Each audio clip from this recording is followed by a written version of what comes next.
বাচ্চাদের টিফিনের কথা চিন্তা করেই কিন্তু এই রেসিপিটি বানিয়েছি। পালং শাক দিয়ে বানিয়েছি, ভীষণই হেলদি একটি রেসিপি। আশা করি আপনাদের সবারই ভালো লাগবে, বিশেষ করে বাচ্চাদের ভীষণই ভালো লাগবে। তো ভিডিওটি প্রথম থেকে শেষ পর্যন্ত দেখবেন। যদি ভালো লাগে সেটা কমেন্টে জানাবেন, সাথে সাথে ভিডিওতে একটা লাইক দিয়ে চ্যানেলটিকে সাবস্ক্রাইব করে নেবেন।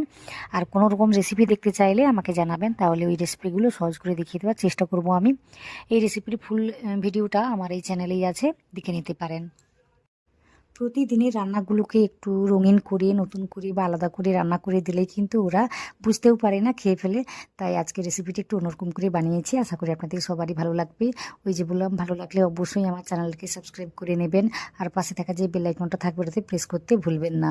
তো এইভাবে অবশ্যই আমাকে সাপোর্ট করবেন। আপনাদের সাপোর্টের ভীষণই প্রয়োজন, তো অবশ্যই আমাকে সাপোর্ট করবেন। এইভাবে বানিয়ে দিতে পারেন বা ছোট ছোট ইডলি বানিয়ে দিতে পারেন। এই ব্যাটার দিয়েই কিন্তু হয়ে যাবে, খুব সুন্দরভাবে ইডলিগুলো তৈরি হয়। আমি এটা দেখেছি, তো আপনারাও ট্রাই করতে পারেন।